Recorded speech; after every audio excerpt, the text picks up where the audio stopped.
always have a plan.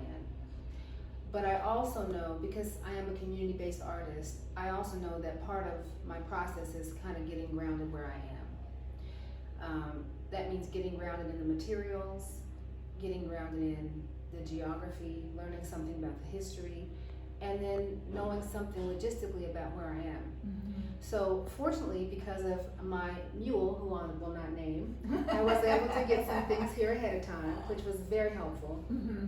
But even when I got here, there were things that I needed. I needed, certain pots and certain utensils. I needed to know where to find, certain of the chemicals that I needed. I needed to find food. I needed to, all those things.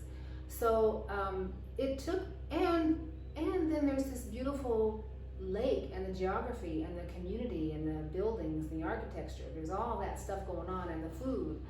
So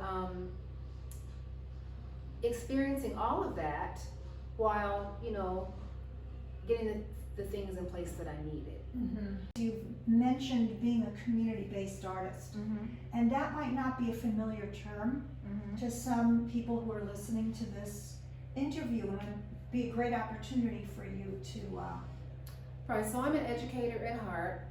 My background is in social work, almost 40 years. wow. I diagnosed and treated mental illness for many, many years. But I do come from creative parents and creative grandparents. So this is not an unfamiliar path for me.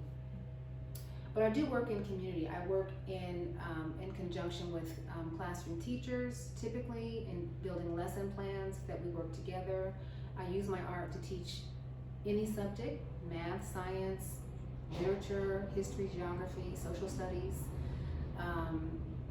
And I work often in terms of other nonprofit organizations, but I really work, I spend as much time in my studio as I do out in the community. Mm-hmm. And it could be a classroom, it could be an organization, we could be working on a social justice issue. But I'm more community, out in the community than I am in museums and all. Although, Mm-hmm. Although my work is going to be in a museum someday. But I'm a practical skill-based artist. I teach skills, and I'm a teaching artist. Mm-hmm. So I'm very happy and grounded. It's affirming for me in terms of the work that I do. Sure. Yeah. My Mexican assistant has explained to me at length there is plenty of racism here, but most of it is projected towards indigenous people who are typically darker complexioned, very short, their features are often different, and more readily recognizable as indigenous. Right. Whereas there may be curiosity about people who are African American and have different kinds of features and skin color, but there isn't the deeply ingrained racism in this culture towards African Americans as you and so many millions of other people have experienced. So part of my question is, say more about that, and part of it is just a deep sadness that I feel that someone has to leave the United States to feel safe. That just feels horrible. Yeah. But I know it's the truth. It is. But I'd like to hear that from you. Well, I do notice some of the. I haven't noticed outright hostility, but I do notice who's poor, who's begging here. Mm-hmm. Just as when I was in the Middle East, I noticed that who was on the bottom rung there, and it's very painful. But I do know that I always make a decision to